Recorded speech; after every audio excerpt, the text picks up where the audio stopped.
आज हम लोग इसी टॉपिक फिफ्थ में हम लोग देखेंगे कि एग्जीक्यूटिव जो है सरकार के जो तीन अंग हैं, लेजिस्लेचर, एग्जीक्यूटिव एंड जुडिशियरी। इसमें लेजिस्लेचर को तो ऑलरेडी हम लोग जान चुके हैं कि ऐसी इकाई जिसके द्वारा देश के तमाम नियम बनाए जाते हैं देश के लिए, और उसी के आधार पर सामान्यतया एग्जीक्यूटिव उसको इम्प्लीमेंट करते हैं, एग्जीक्यूट करते हैं। तो इसका कार्य है विधान बनाना। और ये जो लेजिस्लेचर है इसमें हम लोगों ने ऑलरेडी क्लियर किया है, आप जानते भी हैं कि इसके दो पार्ट्स हैं, एक जो अपर हाउस और एक लोअर हाउस। कल हमने स्पष्ट किया था कि अपर हाउस और लोअर हाउस में कौन ज्यादा सुपीरियर है।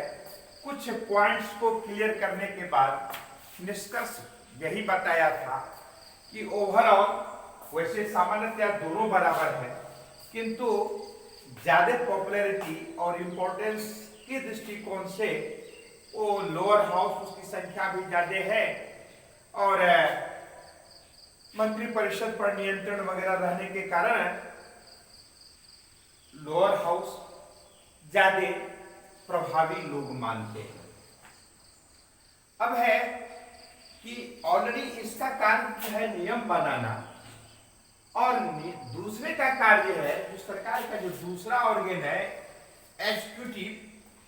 एग्जीक्यूटिव का कार्य है उन नियमों को, राष्ट्र हित के लिए, देश हित के लिए उन नियमों को पालन करना, लागू करना। तो अब है कि एग्जीक्यूटिव में सामान्यतया मैंने पहले भी कहा था कि राष्ट्रपति, उपराष्ट्रपति, प्रधानमंत्री, मंत्री परिषद आदि तथा जितने भी कंसर्निंग ऑफिसर्स हैं वो इसमें आते हैं। तो एग्जीक्यूटिव को भी हम लोग दो भाग में बांटकर अध्ययन करते हैं। एग्जीक्यूटिव में क्या होता है, इसको हम लोग हिंदी में कार्यपालिका कहते हैं। कार्यपालिका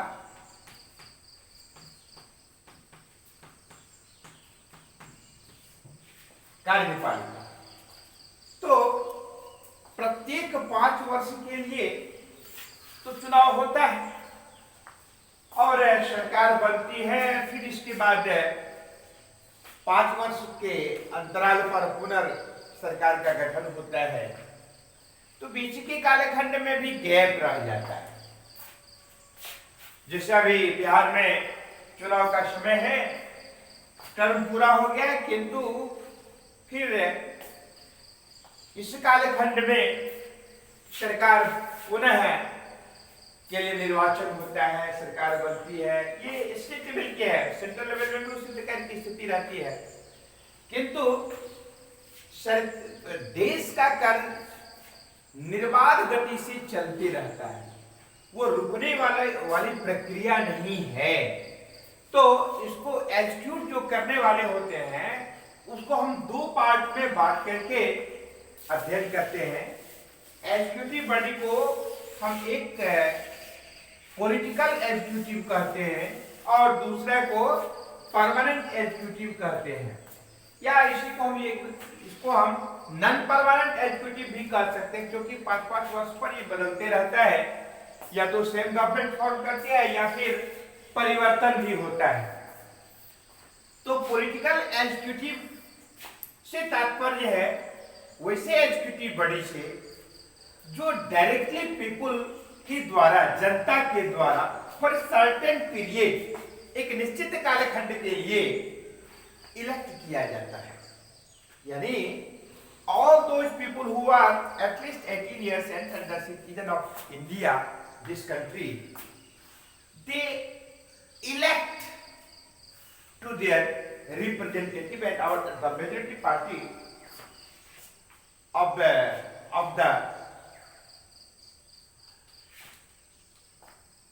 majority party is able to form the government.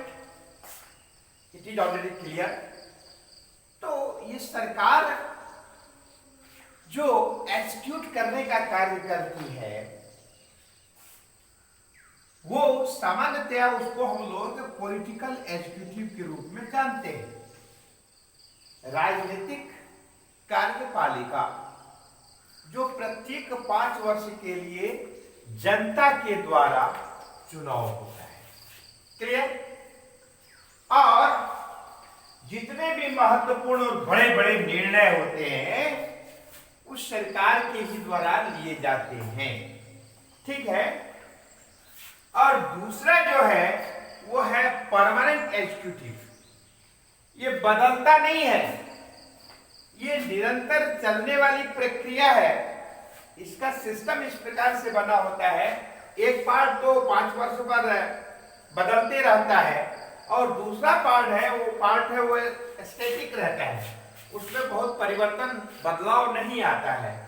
तो दूसरे पार्ट को हम लोग कहते हैं परमानेंट एग्जीक्यूटिव कहते हैं, यानी इसको हम लोग कहते हैं अस्थायी कार्यपालिका। इसको कहते हैं राजनीतिक कार्यपालिका। क्या कहते हैं? राजनीतिक कार्यपालिका।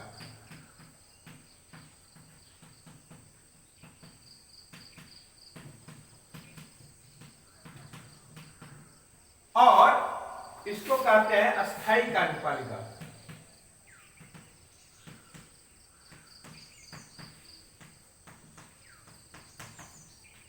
ठीक है? ये जो अस्थायी कार्यपालिका है इसका चुनाव नहीं किया जाता है, इसको अपॉइंट किया जाता है। आप लोग जितने भी सर्विसेज के बारे में आप लोगों ने सुना होगा, union public service commission and all states public service commissions, these commissions appoints to that concerned person who are eligible, who are brilliant, who are expert of their own subjects. So these type of people are under permanent executive, who are responsible to follow and executes all rules and regulations which is under political executive. Yani people are appointed, all the members of this permanent executive are appointed for a long term, एक लंबे कालखंड के लिए। This type of executive is known as permanent executive. ये permanent executive. तो इसका मतलब हुआ कि परमानेंट एग्जीक्यूटिव जो एक लंबे कालखंड के लिए अपॉइंट किए जाते हैं और क्रमशः आप लोग भी जानते होंगे कि सिविल सर्विसेज में जो सामान्यतया ऑफिसर्स होते हैं वो प्रत्येक 5 वर्ष पर उसका चुनाव नहीं होता है, अपॉइंट नहीं होते हैं, बल्कि वो ताम्र जो कार्य करने की कैपेसिटी होती है, सामान्यतया आजकल 60 इयर्स निर्धारित किया गया है कि 60 इयर्स के बाद उनकी कार्य क्षमता एफिशिएंसी धीरे धीरे कम होने लगती है, घटने लगती है। इसलिए वैसी स्थिति में वो अवकाश प्राप्त उन्हें होना होता है और उसके बाद फिर या वैसे जितने भी रिक्त पद होते हैं उसके लिए पब्लिक सर्विस कमीशन के द्वारा, चाहे वो स्टेट गवर्नमेंट का हो या फिर सेंट्रल गवर्नमेंट के अंतर्गत आता हो, तो ऐसे एक्सपर्ट का चुनाव में अपॉइंट किया जाता है। एग्जाम के प्रोसेस से, विभिन्न प्रक्रियाओं से, विभिन्न परीक्षाओं से गुजरने के बाद सामान्यतया ये सभी ब्रिलियंट होते हैं। सामान्यतया परमानेंट एग्जीक्यूटिव के जो मेंबर होते हैं वो ब्रिलियंट होते हैं, सब्जेक्ट के एक्सपर्ट्स होते हैं, in the comparison of the member of political executive. ये भी एक विडंबना ही है, जो मेजर डिसीजन लेने वाले होते हैं, जो ज्यादा पावरफुल होते हैं, जो ज्यादा इंपॉर्टेंस रखते हैं, उसके लिए कोई क्राइटेरिया नहीं होता है एजुकेशन के मामले में, क्वालिफिकेशन के मामले में, कैपेसिटी के मामले में। बस पीपुल ने जिनको इलेक्ट कर दिया है वो इसके लिए अधिकृत हैं। हमारे समझ से आप सोचिए, जितने भी निर्णय या सभी इनके इशारे पर ये जो परमानेंट एग्जीक्यूटिव है इनको चलना होता है सामान्यतः। तो ऐसा क्यों, प्रश्न आपके मन में आता होगा कि पॉलिटिकल जो एग्जीक्यूटिव होते हैं, जो सामान्यतः बहुत एक्सपर्ट नहीं भी होते हैं, विभिन्न विषयों के एक्सपर्ट नहीं होते हैं, विशेषज्ञ नहीं होते हैं, विद्वान नहीं होते हैं, यहां तक देखा जाता है बहुत तो बड़ी मुश्किल से हस्ताक्षर भी करना जानते हैं, ऐसे ऐसे कैंडिडेट भी इसमें होते हैं।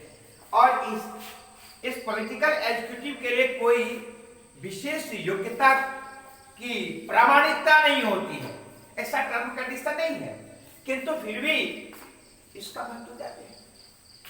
तो आप लोगों के मन मस्तिष्क में इस प्रकार का विचार आता होगा कि आखिर these are the expert of that subject matter, brilliant persons, then why this political executive is more powerful, more effective than permanent executive? निश्चित रूप से आपके मन में यह विचार आना स्वाभाविक है। तो इस संदर्भ में हम लोग को ये जानना चाहिए कि ये डेमोक्रेटिक सिस्टम है, लोकतंत्रीय शासन प्रणाली है, और लोकतंत्रीय शासन प्रणाली में लोगों के द्वारा चुने गए जो प्रतिनिधि होते हैं वो उनकी इच्छा सर्वोपरि। लोगों के द्वारा चुने गए शासन प्रणाली में लोगों के जो प्रतिनिधि होते हैं, प्रतिनिधित्व ही ऐसे मेजर डिसीजन लेने के लिए अधिकृत होते हैं। ऐसा इसलिए क्योंकि यहां लोकतंत्री शासन प्रणाली है, लोगों का शासन तंत्र है, जिसका रिप्रेजेंट पॉलिटिकल एग्जीक्यूटिव करते हैं। लोगों के विचार, लोगों की इच्छा, लोगों के विश को सर्वोपरि माना जाता है। यही कारण है कि इसके द्वारा लिया गया निर्णय को ही अहम निर्णय माना जाता है, ज्यादा महत्वपूर्ण माना जाता है। यही कारण है कि इसके अपेक्षा, परमानेंट एग्जीक्यूटिव के अपेक्षा जो पॉलिटिकल एग्जीक्यूटिव है वो ज्यादा प्रभावी होता है, ज्यादा इंपॉर्टेंट होता है, और इसके अंदर में इसको काम करना होता है। ऑलरेडी क्लियर हो गया है। हाँ, एक बात और है, यदि पॉलिटिकल एग्जीक्यूटिव को, यानी the member of political executive के लिए भी कुछ अहर्ताएं इस प्रकार से निर्धारित की जाती तो शायद और भी बेटर स्थिति में अपना देश होता। ऐसा इसलिए क्योंकि एक पढ़े लिखे व्यक्ति सामान्यतया उनकी सोच, उनकी समझदारी, उनका दृष्टिकोण, अप्रोच, आइडियल थॉट, ये निश्चित ही कम पढ़े लिखे अथवा निरक्षर लोगों की अपेक्षा ज्यादा श्रेष्ठ होगा। इसमें कतई कोई संदेह नहीं। सामान्य स्थिति में ऐसा हम लोग मानते हैं, जानते हैं।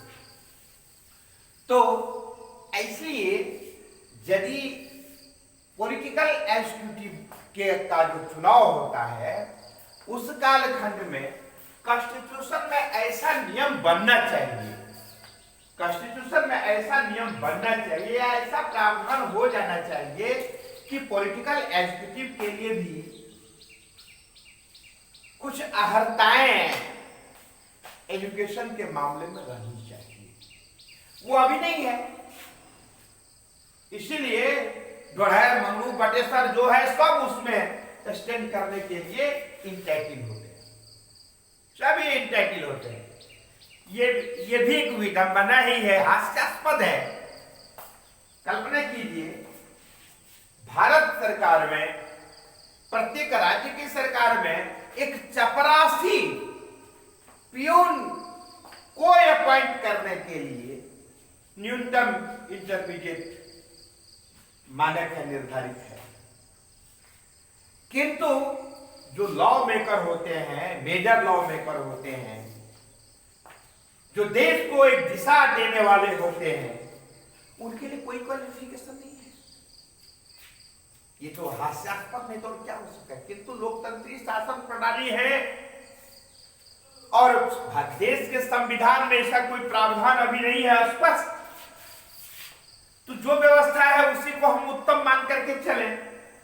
किंतु हमारे दृष्टिकोण से यदि इसमें भी ऐसी अर्हता कर दी जाए कि कम से कम ग्रेजुएट होना चाहिए या ग्रेजुएट इसके मेंबर होने के लिए कुछ निर्धारित योग्यताएं यदि निर्धारित कर दी जाए तो हमारे समझ से और भी बेहतर निर्णय इन लोगों के द्वारा लिया जाता और देश राष्ट्र का और अधिक कल्याण होता, इसमें दो राय नहीं है। तो आवश्यकता इस बात की है, एक बड़ा अमेंडमेंट करने की बात है भारतीय संविधान में। किंतु जो इस प्रकार से योग्यताधारी वाले नहीं है, इस प्रकार का विचार रखने वाले नहीं है, वो कभी ऐसा होने नहीं देंगे, क्योंकि उसके लिए भी पढ़ने की आवश्यकता होगी। और आप लोग जानते ही हैं, जो कम पढ़े लिखे होते हैं, जिनसे और कार्य करने की क्षमता नहीं होती, चलो कोई विकल्प नहीं मिला, चलो यहाँ जो राजनीति में आ जाओ, तो इस प्रकार का विचार रखें। आपको पता है ना, पॉलिटिकल एग्जीक्यूटिव में कितने ऐसे ऐसे नेता का मैं नाम नहीं गिनाना चाहूंगा जो अंडर मैट्रिक है।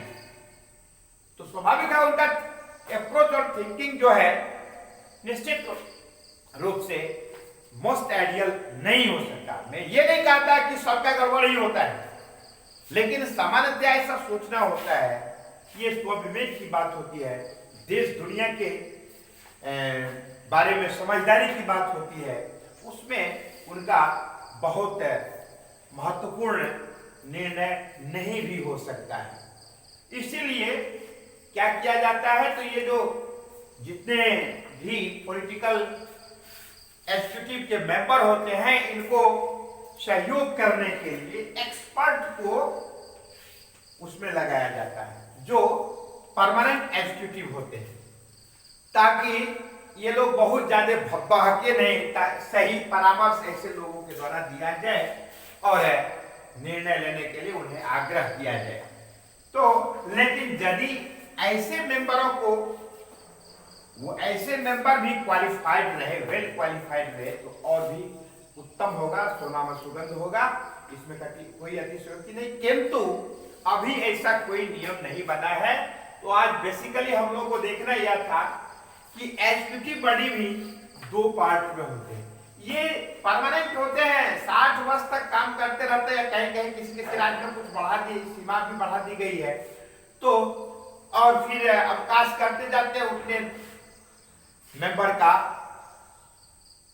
सिलेक्शन किया जाता है, मतलब चुनाव अपॉइंट किया जाता है। विभिन्न commission, union public service commission हो या स्टेट पब्लिक सर्विस कमीशन हो, इनके माध्यमों से किया जाता है। तो आज बेसिकली इसी दोनों को हमको क्लियर करना था। अगले, तो ये टॉपिक बहुत बड़ा टॉपिक है, इसलिए इस पर लंबा खींचा रहा है, समय लिया जा रहा है। आगे हम लोग फिर मंत्री परिषद में डिटेल्स में चर्चा करेंगे। उसकी मंत्री परिषद में फिर विभिन्न श्रृंखला बनी हुए, हम प्रयास करेंगे कि बहुत जल्दी इसको सब फाइनल कर दें। आज की कक्षा में इतना ही, धन्यवाद।